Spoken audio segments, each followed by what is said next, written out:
Hello dear student, आज हम आप लोगों को एनिमल किंगडम का आर्थ्रोपोडा वाला फाइलम पढ़ाने जा रहे हैं।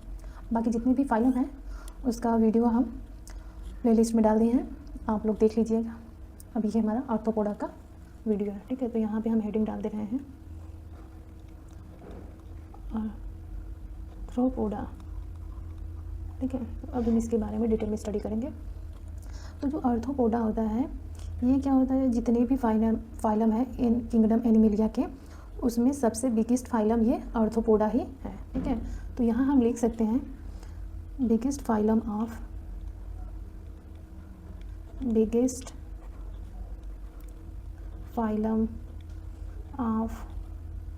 किंगडम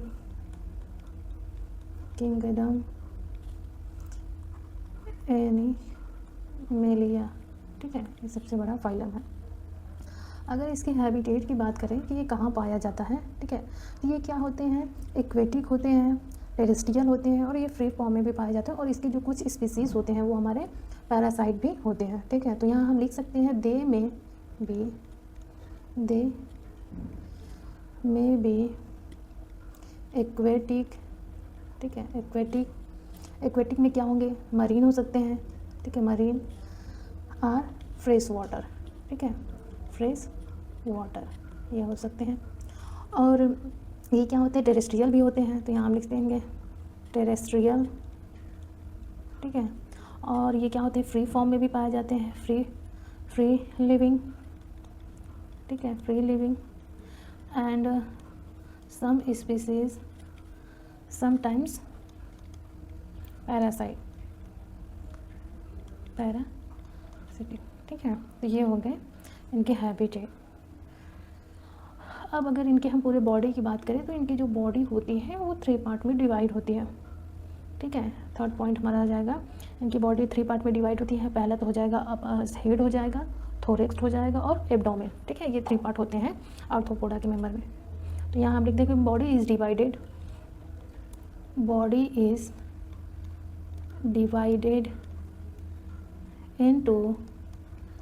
into 3 distinct रीजन, ठीक है, रीजन्स। अब इसमें क्या है, पहला आ जाएगा हेड, ठीक है, हेड हो गया। दूसरा आ जाएगा थोरेक्स और तीसरा आ जाएगा एब्डोमेन, ठीक है। तो ये हो गए 3 पॉइंट। अब हमारा नेक्स्ट पॉइंट रहेगा 4th वाला, ठीक है। 4th वाले की बात करें हम तो यहाँ पे नंबर 4 हम डाल दे रहे हैं। अब इसमें क्या होता है, जैसे आर्थ्रोपोडा के कुछ मेंबर होते हैं जिनमें हेड और थोरेक्स वाला जो पार्ट होता है वो फ्यूज्ड हो जाता है, ठीक है, आपस में ज्वाइन हो जाते हैं, पता ही नहीं चलता कि हेड कौन सा है और थोरेक्स क्या है, ठीक है। तो ऐसे जो ऑर्गेनिज्म रहते हैं उनको सिफेलोथोरेक्स बोला जाता है। ऐसे पार्ट को जिसमें ये दोनों मिक्सड हो जाते हैं, फ्यूज्ड हो जाते हैं, उसको सिफेलोथोरेक्स बोला जाता है, ठीक है। तो यहाँ हम लिख देंगे इन सम आर्थ्रोपोड्स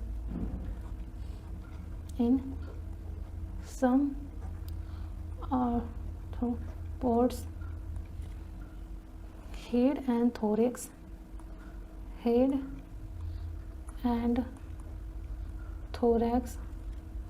gets fused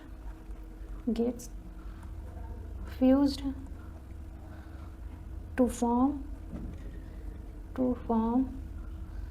cephalothorax, ठीक है।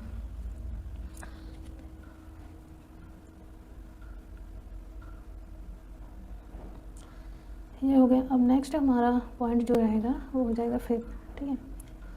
अब इसमें क्या होता है, ज्वाइंट अपेंडेजेस पाए जाते हैं, ठीक है। तो जो ज्वाइंट अपेंडेजेस होते हैं उनके डिफरेंट, मतलब ऐसा नहीं होता है कि वन आर्थ्रोपोड में उसका एक फंक्शन है तो सारे में सेम रहेगा, ठीक है। तो ये क्या होते हैं, डिफरेंट फंक्शन को शो करते हैं, अलग अलग स्पीसीज़ में अलग अलग फंक्शन शो करते हैं, ठीक है। तो यहाँ हम लिख देंगे दे हैव ज्वाइंट अपेंडेजेस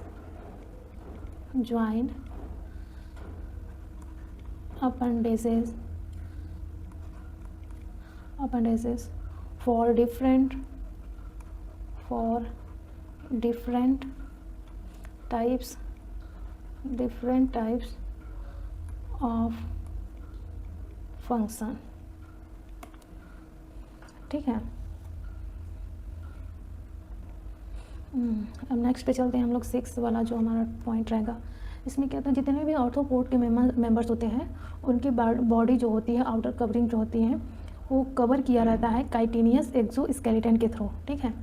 तो यहाँ हम लिख देंगे body of arthropods, body of arthropods is covered by chitinous exoskeleton, chitinous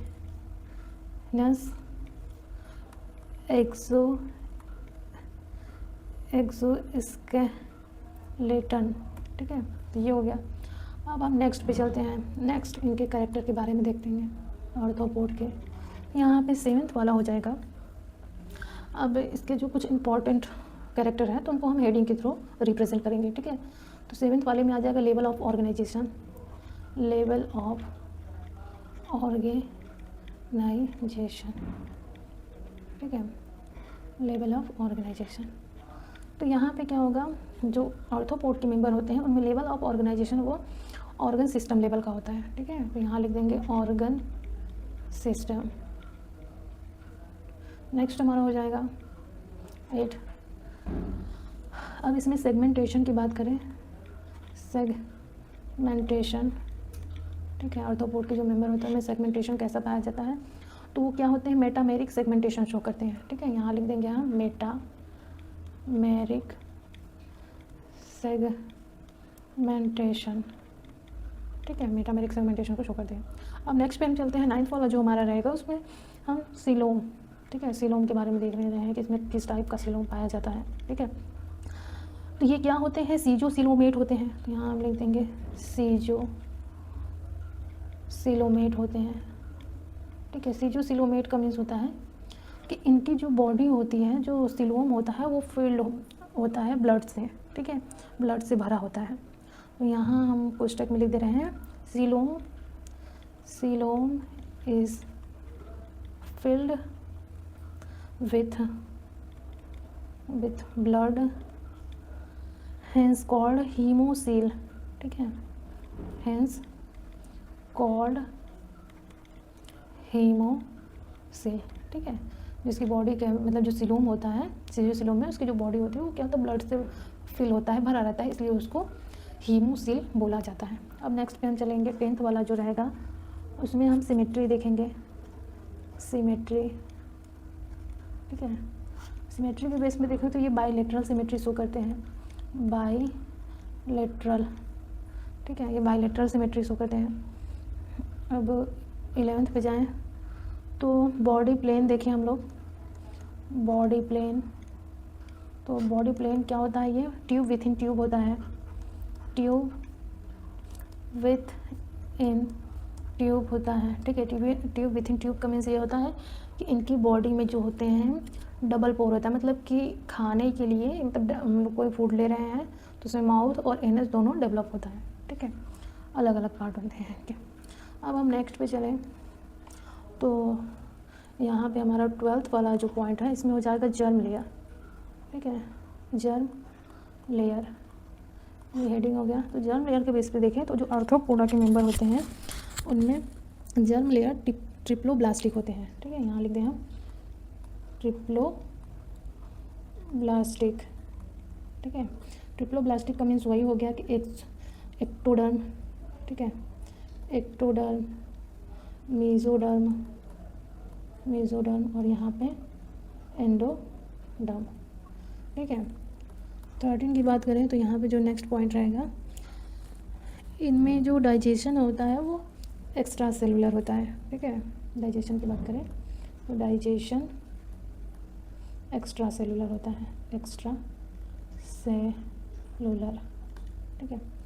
और 14 पे देखें तो ये क्या हो जाएगा, एक्सक्रीटरी सिस्टम, ठीक है। ये इंपॉर्टेंट है, यहाँ से क्वेश्चन बनता है एक्सक्रीटरी सिस्टम से, ठीक है, एक्सक्रीटरी सिस्टम। तो यहाँ ये हेडिंग हो गया एक्सक्रीटरी सिस्टम। अब यहाँ पे जो देखेंगे तो मतलब डिफरेंट होता है, अलग अलग तरीके से एक्सक्रीशन होता है। तो यहाँ पे 3 टाइप दिया हुआ है, तो उसके बारे में हम यहाँ पे थोड़ा हेडिंग डालते हैं, फिर बताते हैं कि किस में क्या आता है, ठीक है। तो एक हमारा हो जाएगा, यहाँ से हम सपोज ये हो गया है 3 टाइप, ठीक है। यहाँ से पहला हमारा हो जाएगा कोरल ग्लैंड, ठीक है, कोरल ग्लैंड हो जाएंगे। सेकंड हमारा हो जाएगा मैल्पिघियन ट्यूब, मैल्पिघियन ट्यूब। थर्ड हमारा हो जाएगा एंटीनल ग्लैंड, एंटीनल ग्लैंड, ठीक है। तो ये 3 हो गए। अब इसमें क्या होते हैं, कौन कौन से एनिमल ये कोरल ग्लैंड के थ्रू एक्सक्रीशन करते हैं, तो यहाँ पे हो जाएंगे स्कॉर्पियन, ठीक है, स्कॉर्पियन हो जाएंगे। और एक हमारा हो जाएगा स्पाइडर, ठीक है, स्पाइडर। ये हो गए, ये सारे एग्जाम्पल हैं, ठीक है। अब यहाँ पे मैल्पिघियन ट्यूब्यूल के थ्रू क्या होने से करते हैं, जितने भी इंसेक्ट रहते हैं वो इसके थ्रू करते हैं, ठीक है, इंसेक्ट, ये सारे इंसेक्ट आ जाएंगे इसमें। अब नेक्स्ट देखते हैं हम लोग एंटीनल ग्लैंड को ग्रीन ग्लैंड भी बोला जाता है, ठीक है, इसका एक और नाम है इसको बोलते हैं ग्रीन ग्लैंड, ठीक है। अब ग्रीन ग्लैंड में कौन आ जाते हैं, जितने भी क्रस्टेशियन होते हैं वो सारे ग्रीन ग्लैंड के थ्रू एक्सक्रीशन करते हैं, ठीक है। तो यहाँ पे लिख देंगे क्रस्टेशियन, ठीक है, क्रस्टेशियन, ठीक है, जितने भी क्रस्टेशियन है, ठीक है। अब नेक्स्ट पे हम लोग चलते हैं। तो नेक्स्ट हमारा पॉइंट हो जाएगा एक्सक्रीशन से ही है, ठीक है, ये थोड़ा सा इम्पॉर्टेंट चीज़ें हैं। तो यहाँ पे हो जाएगा 14 पे। अब जो इनमें जो एक्सक्रीशन होता है, ठीक है, जो एक्सक्रीटरी पोर होता है वो ओपन होता है जाके गट वाले पोर्शन में, ठीक है, गट वाला जो पोर्शन होता है इंटेस्टाइन में, उस वहाँ पे। तो यहाँ हम लिख देंगे all excretory organs, excretory organs open into gut, ठीक है, गट या इंटेस्टाइन, ठीक है। नेक्स्ट हमारा हो जाएगा 15 वाला। अब जो एक्सक्रीटरी प्रोडक्ट रहता है इसमें 2 तरह के होते हैं, ठीक है। तो यहाँ पे हम लिख देंगे एक्सक्रीटरी प्रोडक्ट, एक्सक्रीटरी प्रोडक्ट, ठीक है। इसमें 2 टाइप के हो जाएंगे एक्सक्रीटरी प्रोडक्ट में। पहला तो जो एक्वेटिक होंगे, ठीक है, एक्वेटिक जितने भी ऑर्गेनिज्म होंगे वो क्या करेंगे, अमोनिया रिलीज़ करेंगे, ठीक है, NH3। और जितने भी टेरेस्ट्रियल रहेंगे, टेरेस्ट्रियल, ठीक है, जितने भी टेरेस्ट्रियल ऑर्गेनिज्म हो जाएंगे वो क्या करेंगे, यूरिक एसिड रिलीज़ करेंगे, ठीक है, यूरिक एसिड। तो ये हो गए। अब इनकी रेस्पिरेशन की बात करें, ठीक है, नेक्स्ट हमारा हो जाएगा 16 वाले में रेस्पिरेशन,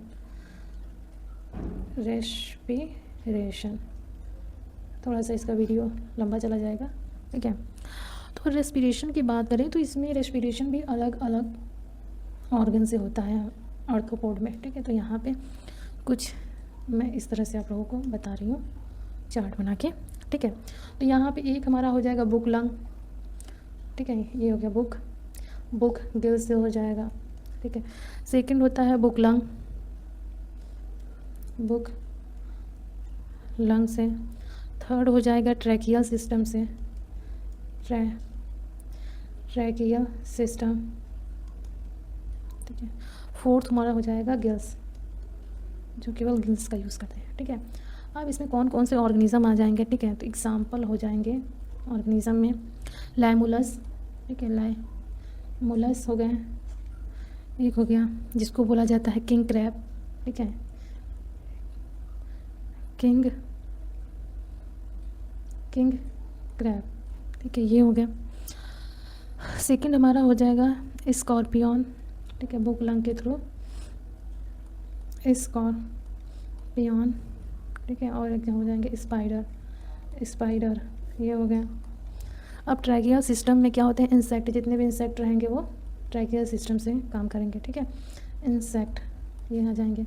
अब गिल्स के थ्रू जितने भी एक्वेटिक रहेंगे मोस्टली, ठीक है, वो सारे हमारे गिल्स के थ्रू रेस्पिरेशन करते हैं।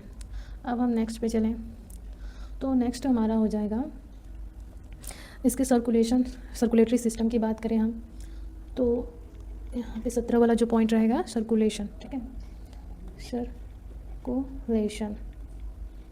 सर्कुलेशन की बात करें तो जो ऑर्थोपोड रहते हैं उनमें ओपन सिस्टम होता है, ठीक है, ओपन सर्कुलेटरी सिस्टम होता है, ठीक है, ओपन सिस्टम होता है। अब इसमें कुछ इंपॉर्टेंट चीज़ें हैं, ठीक है। ये जो ऑर्थोपोडो के मेंबर होते हैं इनका जो ब्लड होता है वो कलरलेस होता है, ठीक है, इसलिए उनको हीमोलिम्फ बोला जाता है। तो यहाँ लिख दिया है ब्लड इज़ कलरलेस, ठीक है, blood is colourless called haemolymph,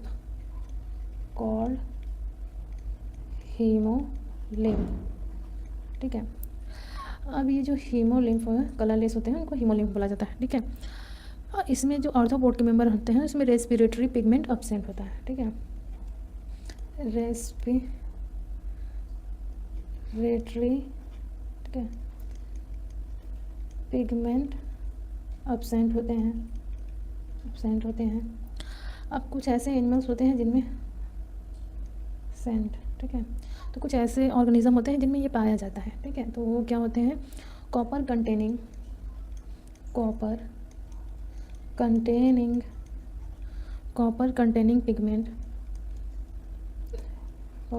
pigment, haemocyanin,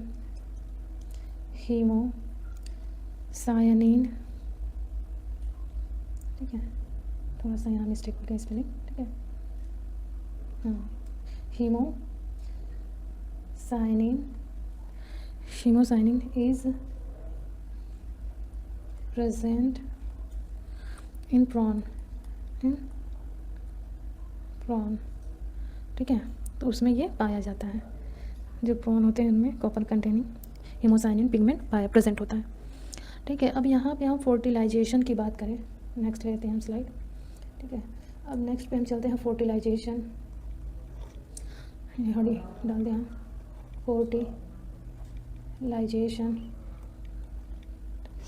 fertilisation की बात करें तो इनमें इंटरनल फर्टिलाइजेशन होता है, वो भी ओवीपेरस होते हैं, ये अंडे देते हैं, ठीक है, इंटरनल होता है और ये ओवीपेरस होते हैं, अंडे देते हैं, ठीक है। अब इनके सेंसरी सिस्टम की बात करें हम, जो कि इम्पॉर्टेंट है यहाँ, तो जैसे जैसे हम लोग आगे फाइलम में बढ़ेंगे उनमें सेंस ऑर्गन डेवलप होना स्टार्ट होता है, ठीक है। तो अब इसमें ऑर्थोपोड में देखें तो sensory system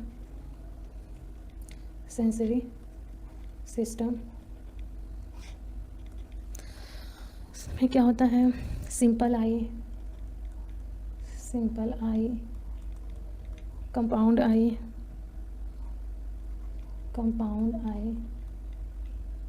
are both antennae, ठीक है, स्टैटोसिस्ट इज प्रेजेंट,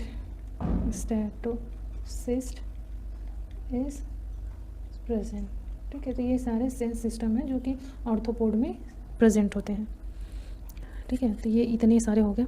अब इनके नर्वस सिस्टम की बात करें, ठीक है, नेक्स्ट हमारा 20 वाला हो जाएगा। इनका नर्वस सिस्टम कैसे बना होता है, तो जो नर्वस सिस्टम होता है, nervous system comprises of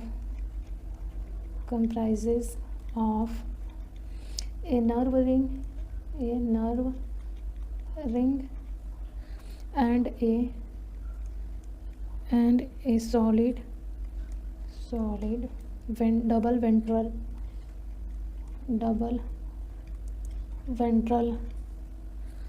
nerve card, sorry यहाँ थोड़ा मिस्टेक हो गया, ठीक है, ventral nerve card bearing ganglia, ठीक है, बियरिंग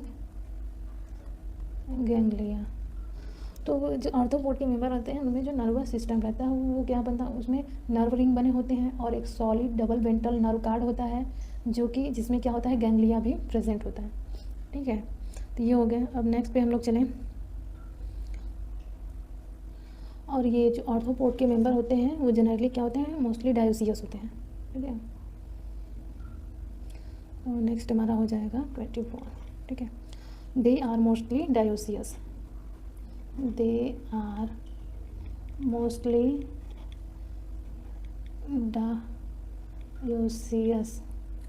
ठीक है, इसमें मेल और फीमेल अलग अलग होते हैं।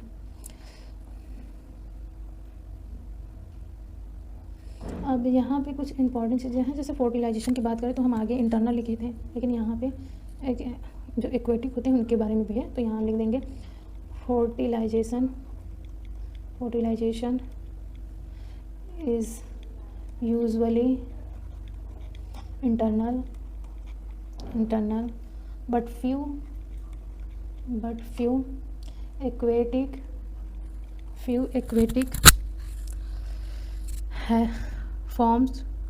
aquatic forms has external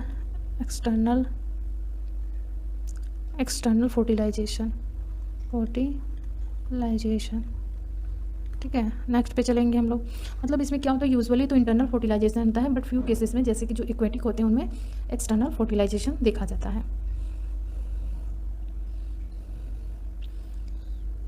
और ये क्या होते हैं, मोस्टली ओवीपेरस होते हैं, एग लेइंग होते हैं, ये तो पहले ही बता दिए हैं। ठीक है, तो इनकी कुछ इकोनॉमिक इम्पॉर्टेंट हैं। ठीक है, तो उनके बारे में हम लोग देख ले रहे हैं। इकोनॉमिक इम्पॉर्टेंट, ठीक है, ये हेडिंग है। अब यहाँ पे इकोनॉमिक इम्पॉर्टेंट की बात करें तो यहाँ पे जैसे कि हमारे जैसे कि हनी हो गए, ठीक है, हनी बी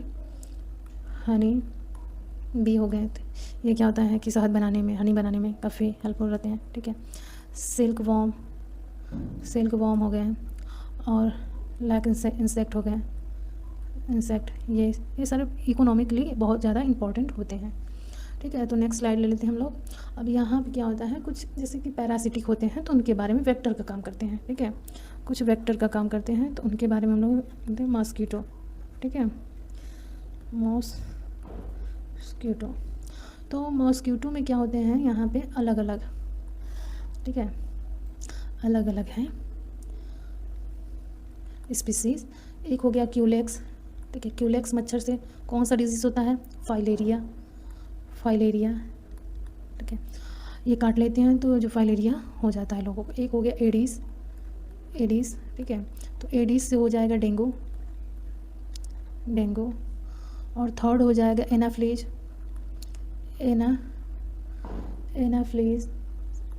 एनाफ्लीज से हो जाएगा मलेरिया।